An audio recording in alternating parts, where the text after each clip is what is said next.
Bismillahirrahmanirrahim. Assalamualaikum warahmatullahi wabarakatuh.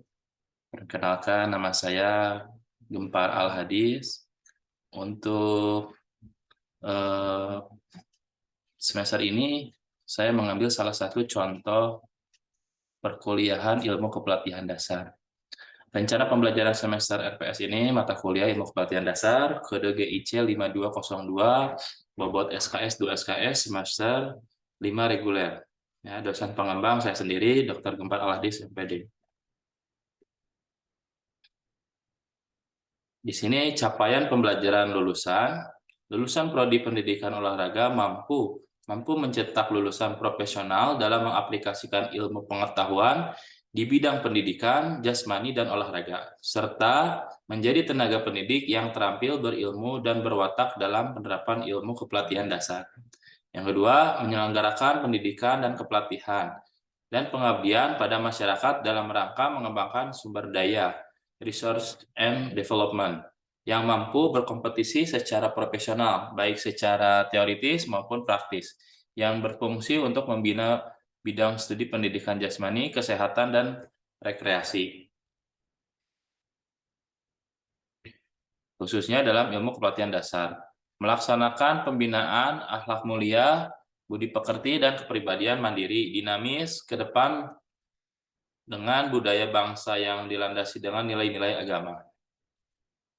Lanjutan, melaksanakan pengembangan ilmu kependidikan melalui program pendidikan jasmani, kesehatan, dan rekreasi, penelitian, kajian keilmuan, dan kegiatan lain yang relevan mengenai ilmu kepelatihan dasar. Melaksanakan program-program pengabdian pada masyarakat sesuai dengan bidang ilmu yang dikembangkan untuk lebih meningkatkan makna dan relevansi institusi dengan masyarakat melalui ilmu kepelatihan dasar. Dan yang terakhir dan yang keenam, menjalin kerjasama dengan pihak lain untuk meningkatkan kualitas sumber daya manusia dan lulusan program studi pendidikan jasmani, kesehatan, dan rekreasi dalam ilmu kepelatihan dasar.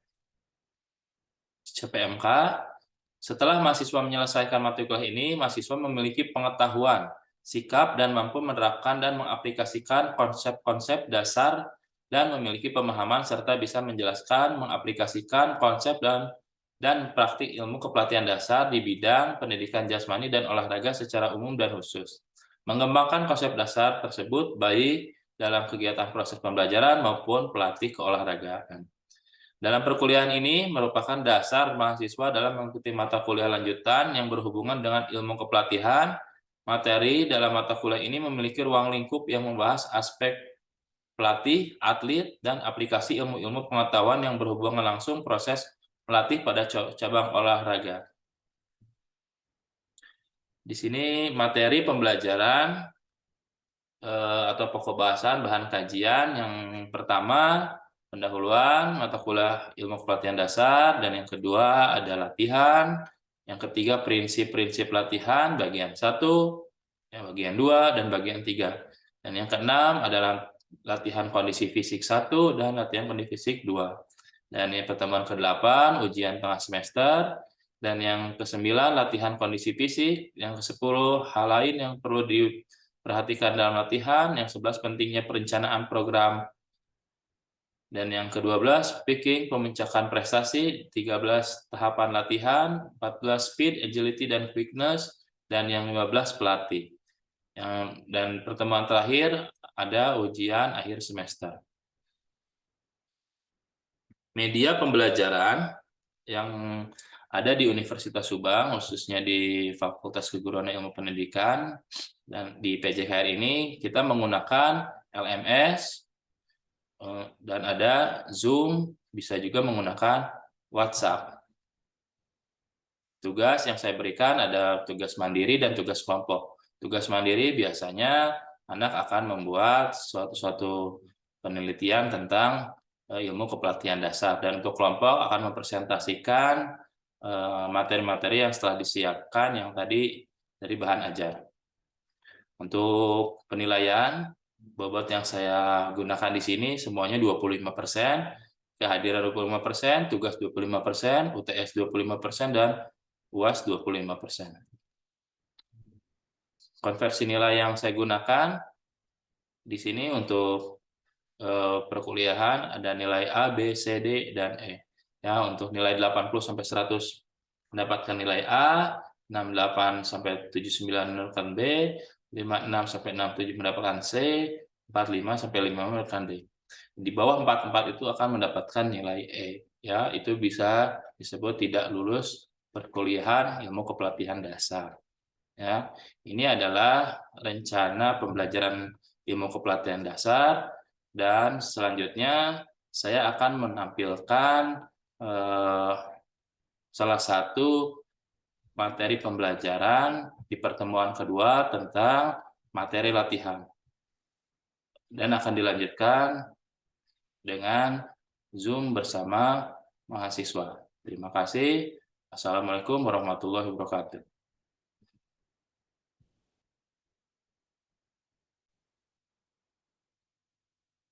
Oke, Assalamualaikum warahmatullahi wabarakatuh. Waalaikumsalam warahmatullahi wabarakatuh. Selamat siang. Untuk Siang, pertemuan sekarang perkuliahan IKD, kita akan membahas materi tentang latihan. Ini pertemuan kedua ya. Pendahuluan, apa itu latihan? Sebelum Bapak membahas apa itu tentang latihan, Bapak ingin mendengar suara dari mahasiswa terlebih dahulu. Untuk pertama mungkin silakan Vila. Apa itu latihan Vila?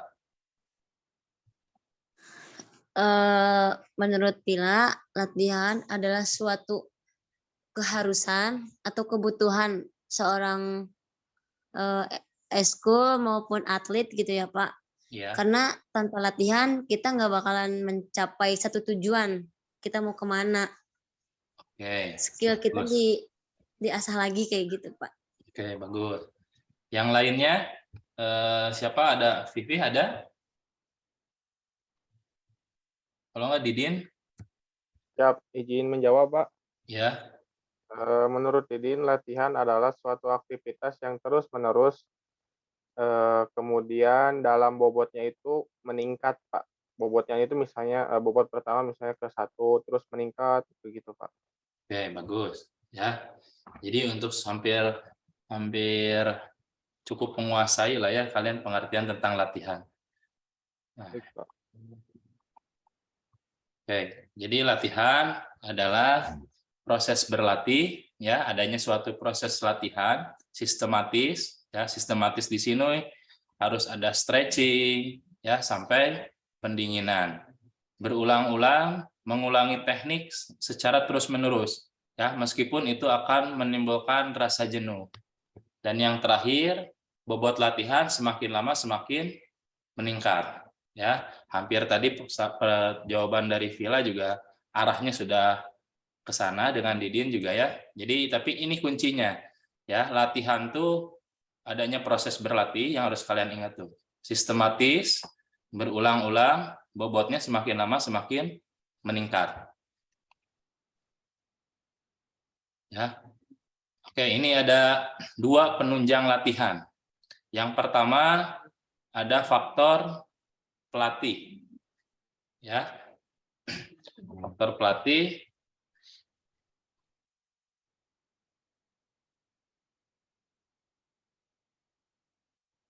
Oke, pelatih sama seperti kalau kita ibaratkan tuh seperti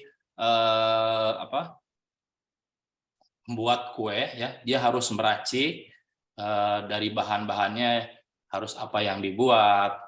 Ya, terus penggunaan gulanya seperti apa, terus seperti perapiannya seperti apa untuk mendapatkan hasil yang terbaik. Itu pun diwajibkan untuk seorang pelatih mengerti ya, untuk membuat sesuatu yang baik itu harus mempunyai fondasi yang baik. Ya, di sini agar menjadi seorang pelatih yang dihargai oleh orang lain, respecting coach atau pelatih yang disegani, maka seseorang harus memiliki 3 aspek penting, yaitu pertama, pengetahuan, ya, yang kedua, pengalaman, yang ketiga, karakter. Ya, saya jelaskan satu-satu. Apa itu pengetahuan? Contohnya, misalnya nih, saya di bidang bola basket, ya. seandainya kamu menjadi seorang pelatih di salah satu cabur, kamu harus menguasai dulu minimal teknik dasarnya, ya, teknik dasarnya, latihan fisiknya, taktiknya seperti apa, dan melatih mentalnya seperti apa. Itu harus kalian penuhi dulu aspek-aspek pengetahuan seperti itu, ya. Pak, boleh nggak seandainya saya bukan anak basket, tapi saya ingin jadi pelatih basket? Boleh. Contohnya misalnya Didi nih, saya belum paham Pak tentang basket. Tidak apa-apa, kamu bisa jadi pelatih. Tapi berarti harus membaca dulu apa itu tentang dribbling, teknik passing, teknik shoot seperti apa, ya. Jadi pertama yang harus kamu ketahui dulu itu tuh tentang pengetahuan. Yang kedua itu pengalaman, ya. Pengalaman itu penting bagi seorang pelatih, ya, untuk menghadapi situasi-situasi yang tidak terduga, ya, apalagi situasi saat bertanding, ya. Kadang juga ada fasenya di mana seorang atlet itu mengalami yang namanya kebosanan, ya. Itu kita sebagai pelatih yang berpengalaman harus tahu ini harus seperti apa penanganannya, ya. Untuk misalnya nih permainan bola basket, misalnya waktunya tinggal 10 detik, skornya sama, tapi bolanya dari tim A. Pasti si tim A ini gimana caranya bisa masukin secepat mungkin dalam waktu 10 detik itu ke ringnya tim B. Nah, kalau pelatih yang berpengalaman harus tahu biasanya, harus apa yang digunakan taktiknya seperti apa, ya. Tapi seandainya kalian pun belum punya pengalaman, itu tidak apa-apa, ya. Makanya ada yang penting kamu harus mengetahui dulu tentang pengetahuannya. Pengetahuan, setelah itu kamu pengalaman. Jadi berikanlah anak-anak itu pengalaman seperti misalnya persahabatan, ya. Tapi dengan catatan persahabatan itu harus dengan yang satu level. Jangan sampai kalian misalnya friendly match dengan sekolah yang sudah menjadi juara. Bukannya nanti hasilnya si anak-anak ini menjadi baik, malah biasanya menjadi kurang baik karena biasanya mentalnya kena. Misalnya main futsal nih, main SMA, misalnya di sini jagonya SMA 2, ya. Tapi misalnya di Villa tuh pelatih SMK. Wah, karena sudah merasa cukup, langsung Villa tuh coba aja lawan SMA 2. Tahu-tahu timnya kalah 10-0. Itu jangan juga. Jangan terjadi seperti itu. Itu akan merusak mentalnya atlet-atlet kalian. Makanya cari yang udah di mana nih level permainan anak-anak kalian atau atlet-atlet kalian. Jadi pelatih itu juga harus tahu kadar kemampuan lawan yang akan dihadapi. Yang ketiga ini yang paling penting, ya. Jadi selain pengetahuan, pengalaman, karakter, ya. Kita bisa lihat di televisi banyak pelatih-pelatih sepak bola, ya. Ada yang gayanya seperti Jose Mourinho, ada yang seperti Ancelotti, ya. Itu ada yang bersifat pelatihnya yang santai seperti Ancelotti, ya. Tapi dia penuh dengan strategi yang mumpuni. Ada juga yang pelatihnya lebih lebih aktif lah, misalnya seperti Jose Mourinho, ya, atau seperti Pep Guardiola, kan. Mereka lebih istilahnya ekspresif lah. Kalau sedang misalnya bolanya memasukkan, gaya-gaya mereka tuh seperti seakan-akan timnya tuh udah jadi juara, ya. Ini karakter ini tuh kuat. Dan ada juga kalau di kita sih kebanyakan pelatih tuh kadang, ya ini mudah-mudahan tidak terjadi, jangan sampai terjadi kepada kalian yang karakternya otoriter, ya. Kadang otoriter juga penting, tapi jangan terlalu sering, ya, mendikte anaknya untuk mengikuti apa yang diarahkan oleh seorang pelatih, ya. Terkadang kita juga harus membuka diskusi, ya. Kadang juga ada atlet yang memberikan masukan kepada pelatihnya, kita harus terima, ya. Bukan berarti semuanya harus diterima, tetapi ada beberapa kalau misalnya menurut kalian itu bagus, ya itu di ini aja, kalian akomodir lah.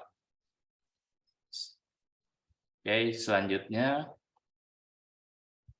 peran pelatih saat latihan, ya. Nah, peran pelatih itu sangat banyak, ya. Salah satunya sebagai fasilitator latihan, sebagai pembentuk dan pengembangan kinerja atlet, dan sebagai evaluator. Nah, jadi sebagai seorang pelatih itu kamu harus menservis atlet-atletnya. Jangan sampai untuk atlet-atlet itu mereka yang menyiapkan peralatannya. Mungkin di sekolah-sekolah kalian tanamkan itu untuk rasa tanggung jawab, itu silahkan. Tapi untuk atlet-atlet elit biasanya fasilitas itu sudah disiapkan oleh seorang pelatih. Mungkin bukan pelatih, bisa asisten ya, yang membantu pelatih untuk menyiapkan konsnya, bolanya, ya, atau peralatan yang menunjang latihan. Yang kedua, sebagai pembentuk pengembangan kinerja atlet. Ya, salah satunya ini nanti kita akan bahas, yaitu tentang periodisasi latihan. Ya. Yang ketiga, sebagai evaluator, evaluasi. Jadi setiap latihan tuh harus adanya evaluasi. Kamu tidak boleh kalau setelah latihan itu selesai, ya, apalagi yang buru-buru, ya. Misalnya waktu belum selesai pelatih sudah pulang duluan, atletnya didiamkan. Itu tidak baik, ya. Kalaupun seandainya kamu mengalami posisi seperti itu, lebih baik kamu stop dulu, kamu evaluasi dulu, ya, biar si atlet tahu perkembangannya sudah sampai mana titik saya sebagai atlet. Ya, peran pelatih saat bertanding, ya, sebagai ahli taktik dan strategi, ya, sebagai psikolog dan sebagai pengamat, ya. Jadi pelatih itu pekerjaannya sangat banyak, ya. Makanya kalau kalian lihat di klub-klub profesional, kita tidak akan menemukan hanya ada satu pelatih atau dua pelatih yang ada di lapangan sepak bola. Kadang kalau di luar negeri itu disebutnya kebanyakan bukan pelatih tapi manajer, ya. Manajer misalnya seperti dulu Fergus siapa? Terus di belakangnya ahli-ahli pelatih, misalnya mau pelatih kiper, mau pelatih fisik, itu di belakangnya ada semua, ya. Jadi akan lebih sulit kalau pelatih itu hanya sendirian. Tapi itu resiko kalau kita menghadapi atlet-atlet yang pemula, ya. Kalian harus menerima, ya, jangan baru juga atlet, baru anak SD kita harus terlalu banyak pelatih. Seandainya itu terpenuhi sih baik, cuman seandainya kadang sekolah juga salary-nya tidak akan bisa menutup untuk beberapa pelatih. Kadang cuma satu, tapi gimana caranya kita memberikan delivered ilmu meskipun sedikit, tapi itu nyampe di atletnya, ya. Nah, ini kode etik pelatih, ya. Kita sebagai pelatih pun harus ada kode etik, ya, perilaku, sikap sportif, imajinasi, ketegasan, keberanian, berpikir positif, hargai wasit, keseimbangan emosional. Ini yang kadang dilupakan oleh seorang pelatih, hargai wasit, ya. Biasanya dalam event apapun kalau kita kalah pasti yang disalahkannya wasit, ya. Kita sebagai pelatih harus bisa menanamkan nilai-nilai lah kepada atlet kita, apalagi atlet pemula. Apapun keputusan wasit, mau itu merugikan, kita harus tetap hargai karena wasit itu juga dia tidak sempurna. Jadi pasti ada kesalahan, ya. Tapi kalau kesalahannya itu sudah fatal, itu di situ ada peranan pelatih. Pelatih bisa melakukan protes, ya. Kalau tidak pelatih pun biasanya kapten yang bisa melakukan protes langsung terhadap wasit. Oke, sebelum kita lanjut ke bagian yang keduanya, maksudnya periodisasi latihan, ada yang mau ditanyakan dulu nggak?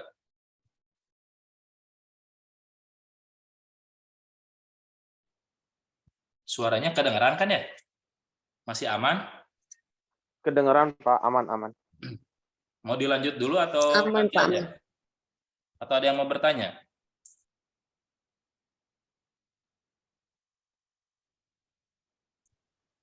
Mau saya lanjut dulu berarti? Oke ya, kita lanjutkan tentang periodisasi latihan. Periodisasi adalah suatu perencanaan latihan dan kompetisi ya untuk menghadapi pertandingan atau perlombaan yang disusun sedemikian rupa sehingga kondisi puncak ya atau peak performance dapat dicapai pada waktu yang ditetapkan atau direncanakan oleh seorang pelatih. Ya, itu adalah periodisasi latihan. Ya. Jadi kalau kamu ingin membuat suatu program itu namanya itu periodisasi latihan. Ya, ada 4 aspek yang perlu dilatih untuk mencapai prestasi yang maksimal. Ya, ini adalah salah satunya. Ada 4 ya, menurut Al-Hadis. Yang pertama ada fisik, ada teknik, ada taktik, dan ada mental. Ya, kalau kalian sudah memenuhi atletmu sudah memenuhi 4 syarat ini, kemungkinan untuk mendapatkan suatu prestasi tertinggi itu akan bisa tercapai. Ya, faktor fisik adalah faktor yang paling penting, ya, paling penting dari semua cabang olahraga. Kecuali ada cabang-cabang olahraga seperti catur yang tidak memerlukan latihan fisik yang berlebih. Tapi untuk semua cabang olahraga individu, permainan, bela diri, ya itu pasti memerlukan fisik yang baik, ya. Karena dengan fisik yang baik itu akan mudah untuk melakukan teknik, ya, teknik apapun sesuai dengan cabang olahraga yang ditekuni. Dan yang ketiga ada taktik. Ya, sebetulnya ada taktik, ada strategi. Ya, nanti saya akan tanyakan ke kalian apa itu taktik, apa itu strategi.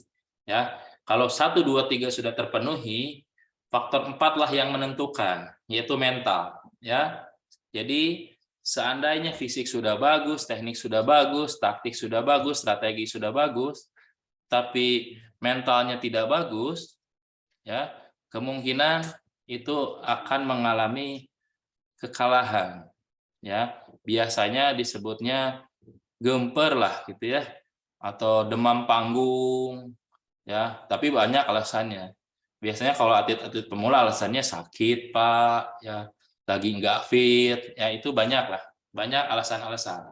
Makanya kalau secara teori menurut Harsono latihan itu kita harus melakukan latihan 200%, bukan 100%. Ya, jadi 200% itu seperti apa Pak?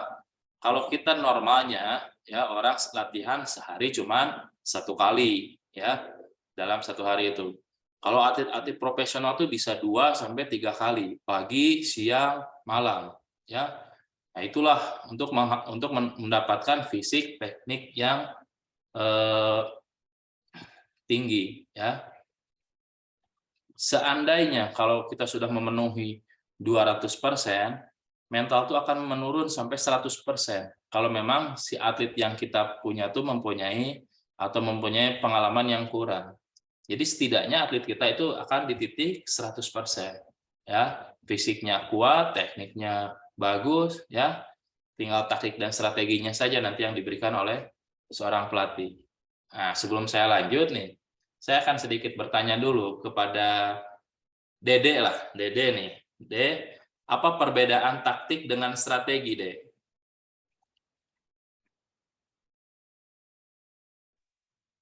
Kalau taktik itu Pak, yang dibicarakan pelatih pada saat model briefing kayak itu. Kalau misalkan strategi itu langsung di lapangan Pak, mungkin Pak. Langsung di lapangan. Oke. Ya. Ada yang mau menambahkan? Atau Rizal mau nambahin, Jal?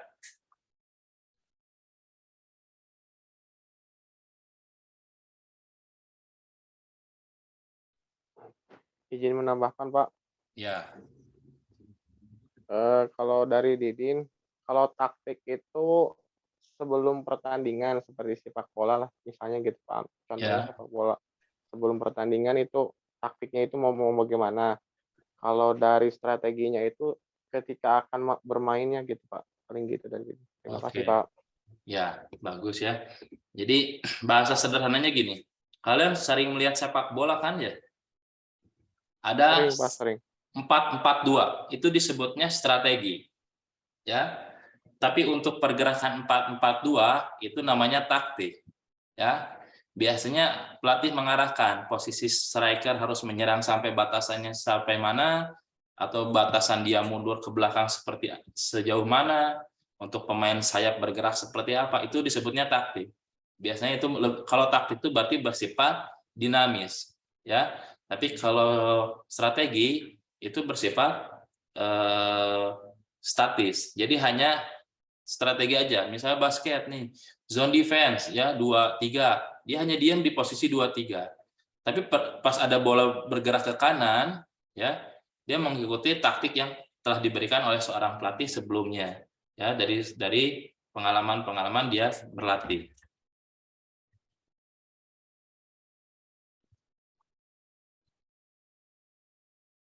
Oke, selanjutnya ini nih, ini pasti kalian pernah lah mendengar ya. Apa itu tahapan periodisasi? Di sini ada 4 ya, ada 4 tahapan ya. Ada TPU, tahapan persiapan umum, ada TPK, ada TPP ya, tahap pra pertandingan atau tahap pra kompetisi di sini, sama yang tahap kompetisi utama atau TPUT ya. Dan yang ketiga itu ada tahap transisi. Ya. Ini adalah tahap-tahap yang pelatih harus persiapkan dalam membuat periodisasi latihan. Ini kita kasih contoh. Ini salah satunya, ya. Jadi kalau misalnya nanti mahasiswa menjadi seorang pelatih, buatlah seperti ini rencana tahunan. Karena jadi seorang pelatih biasanya dikontrak oleh dikontrak sekolah itu minimal 6 bulan. Minimal kamu bikin aja rencana 6 bulan ke depan. Lihat kalendernya, ya. Ada siklus makro, ada siklus makro, ya. Makro kan biasanya bulanan, mikro mingguan, ya. Jadi kamu harus persiapkan. Biasanya tahapan persiapan umum apa sih Pak yang harus disiapkan? Ya, tahapan persiapan umum itu biasanya dipersiapkan untuk melatih kondisi atau melatih teknik-teknik dasar atau fisik-fisik dasar. Yang salah satunya fisik dasar itu seperti kekuatan, kecepatan, daya tahan, ya, terus fleksibilitas. Itu kamu perkuat di tahap persiapan umum, ya.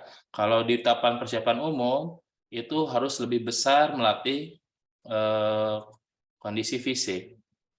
Misalnya kondisi fisiknya mau di 60-70%. Udah itu berarti tekniknya sisanya 30 atau 40%. Kita tidak memberikan dulu taktik terhadap atlet kita di tahap persiapan umum. Nah, untuk tahap persiapan khusus baru fisiknya kita kurangi sekarang, ya. Misalnya fisiknya kita kurangi di 30-40%, ya. Tekniknya kita perbesar, ya, di 40-50%. Tapi sekarang kita sudah mulai masuk taktik, ya. Taktiknya 10% dulu, ya. Tapi TPK ini mungkin nanti siklus makronya bakal ada perubahan, ya. Tidak stagnan terus di rasio seperti tadi, ya. Bisa aja nanti taktiknya meningkat sampai 20%, ya, sampai 30%. Berarti yang harus turunnya itu kondisi fisiknya, ya, latihan fisiknya.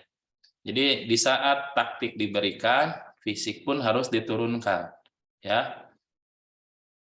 Setelah itu ada tahapan kompetisi. Di tahapan kompetisi ini ada TPP, ya, pra pertandingan atau pra kompetisi. Di sini barulah kalian mencari friendly match atau event-event kejuaraan.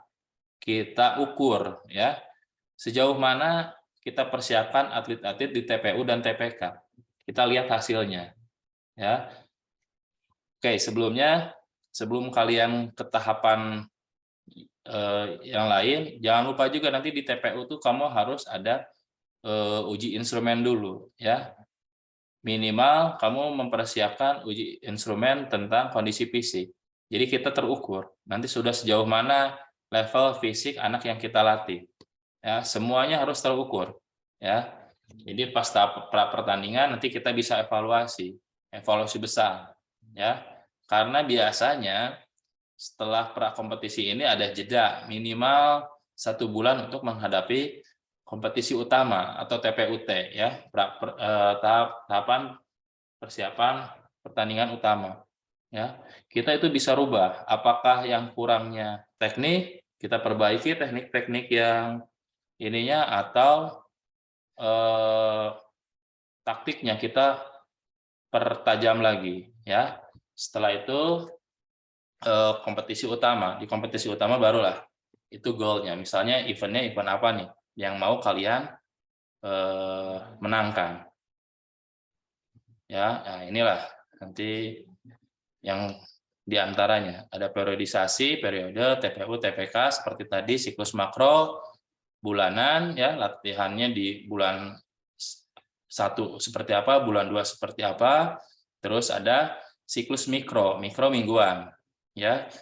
Udah siklus mikro ada sesi latihan tuh pagi, siang, sore, malam, ya. Itu terserah mau sehari 2 kali, 3 kali, tapi biasanya nggak sampai 4 kali, ya. Atau juga kadang ada waktunya dikala kalau kita sudah terlalu berat, sehari ke depannya biasanya cuma latihan pagi aja, kalau nggak sore aja, ya. Udah itu unit latihan. Ya, ini satuan kecilnya. Apa sih yang dilakukan, ya, tahap-tahapannya. Misalnya seperti kamu membuat RPP, ada pemanasan, ada inti latihannya mau apa. Ini unit latihan. Jadi seorang pelatih itu kerjanya sangat berat, ya. Tapi kalian harus bisa menerapkan ini meskipun di level atlet pemula, karena ini akan menjadi ciri khas bahwa kalian itu adalah pelatih yang menuju ke arah profesional. Oke, mungkin presentasi dari Bapak cukup sekian. Apakah ada yang mau bertanya?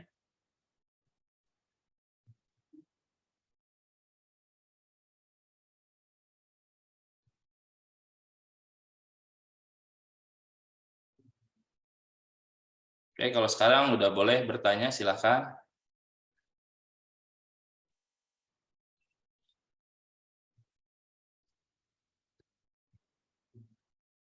Ada yang mau bertanya? Izin bertanya, Pak. Ya, silakan. Yang tadi, Pak, yang kode etik, kurang mengertinya itu dari ketegasan dan keberanian, kemudian dari imajinasinya itu gimana ya, Pak? Yang Kode etik. kode etik, ya. Iya, Pak. Yang ini, Din. Iya, Pak. Ya, maksudnya di sini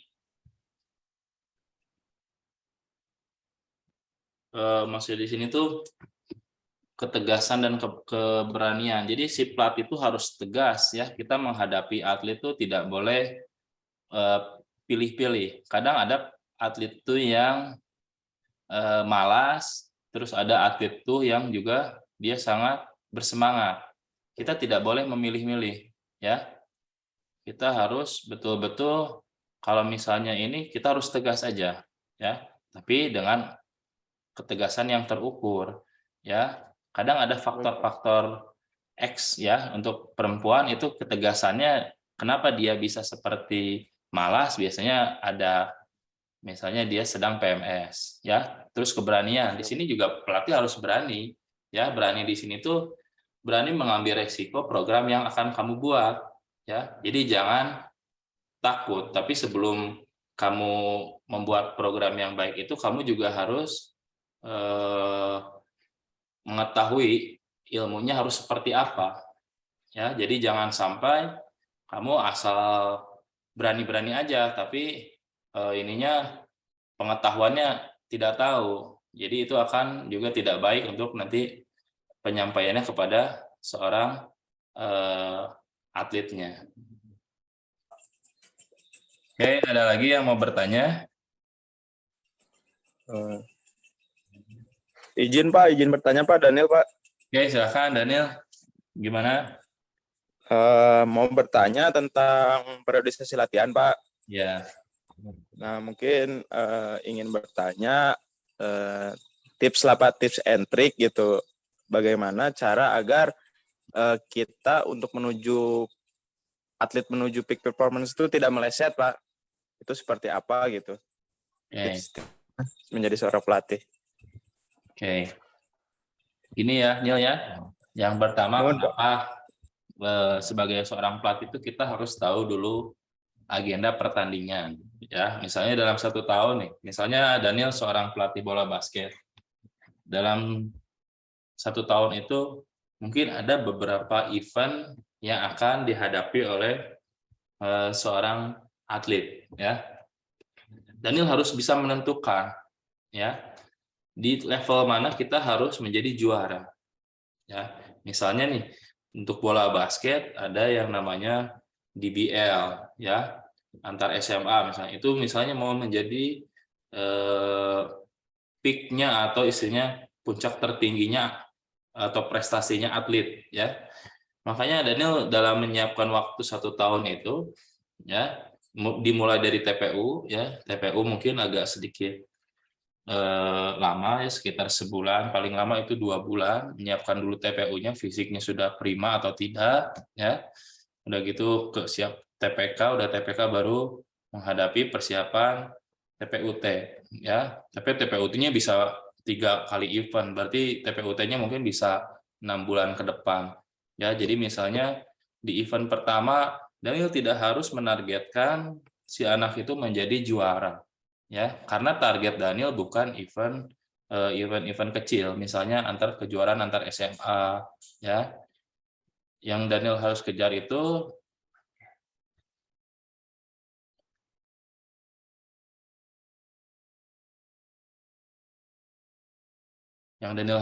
itu adalah event-event yang mau Daniel kayak tadi di BL tadi ya. Jadi misalnya event pertama kita kalah di pertemuan kedua itu nggak masalah ya. Itu tapi menjadikan evaluasi untuk seorang pelatih. Kita akan menghadapi lagi tahap pertandingan yang bukan menjadi golnya. Yang kedua kita misalnya melaju sampai semifinal ya. Dan yang ketiga kita lanjut lagi ya, event lagi. Tapi yang harus Daniel ketahui itu, Daniel gimana caranya untuk mempersiapkan si atlet ini menjadi juara di kejuaraan yang Daniel harapkan atau event yang paling besar ya. Kalau misalnya internasional mungkin Olimpik ya, Olimpiade ya. Untuk kejuaraan SEA Games kita nggak masalah nggak juara, Asian Games kita nggak jadi juara nggak masalah, tapi Olimpiade itu kita harus bisa menjadi juara ya. Tapi jangan juga berleha-leha, bukan berarti tidak juara terus Daniel juga membiarkan, nggak masalah lah. Itu ada maksudnya 2 tahun ke depan untuk menghadapi Olimpiade, nggak bisa seperti itu. Kalau untuk menghadapi Olimpiade biasanya ada minimal peringkat ya. Contohnya di badminton, misalnya peringkat 10 terbaik itu bisa mengikuti Olimpiade. Jadi minimal tahapannya untuk mencapai itu kamu harus di 10 terbaik itu dulu ya. Setelah itu mungkin 1 tahun terakhir untuk menghadapi Olimpiade itu harus Daniel atletnya harus digenjot agar performanya betul-betul puncaknya di Olimpiade itu. Tapi yang jangan dilupakan pun kadang pelatih dan atlet juga lupa setelah mendapatkan hasil yang didapat, lupa adanya tahap transisi. Itu tahap yang paling penting ya untuk menurunkan beban latihan sebelum-sebelumnya. Itu harus dipersiapkan oleh seorang pelatih ya. Jadi itu harus dipersiapkan dan jangan mengikuti lagi event yang kecil-kecil. Kebanyakan di kita mengikuti setelah contohnya Proliga tiba-tiba ada kejuaraan Tarkam, ikut lagi karena salary-nya besar. Itu yang membuat atlet kita rentan cedera. Dulu terjadi kepada atlet sepak bola Julham ya. Di saat di Persibnya lagi bagus tapi eventnya lagi stop waktu itu kalau nggak salah ya, Julham main di Liga Tarkam. Tiba-tiba Tarkam itu mempunyai permainan yang lebih keras dari event-event resmi. Di situ dia mungkin di tackle-nya sangat keras ya. Terus performanya dia tuh harus di tahap transisi, tapi dia karena mendapatkan salary yang besar, dia memaksakan untuk mengikuti event tarkam ya. Makanya di pemain-pemain profesional mereka itu tidak ada kejuaraan-kejuaraan tarkam seperti itu ya. Mungkin juga hanya pertandingan-pertandingan amal yang betul-betul hanya untuk menghibur penonton. Seperti itu ya, Daniel ya. Siap, Pak, paham, Pak. Oke, ya mungkin pertanyaannya dicukupkan dulu ya. Untuk jangan lupa ya untuk mahasiswa ya di absen ya diisi akadnya ya. Karena setelah kuliah ini berakhir, si akad pun absennya saya akan tutup. Jadi setelah ini tidak ada lagi yang bisa mengabsen perkuliahan ilmu pelatihan dasar. Seperti itu ya. Mohon ya. siapa? Terima kasih untuk semuanya, untuk Agus, Daniel, dan rekan-rekan. Ya, Bapak tutup. Assalamualaikum warahmatullahi wabarakatuh. Waalaikumsalam. Alhamdulillah, pertemuan kedua setelah selesai itu adalah salah satu model pembelajaran saya dengan menggunakan media pembelajaran Zoom. Ya, dalam materinya itu tentang materi yang kedua tentang latihan. Terima kasih atas perhatiannya. Bila ada kekurangan, mohon dimaafkan. Assalamualaikum warahmatullahi wabarakatuh.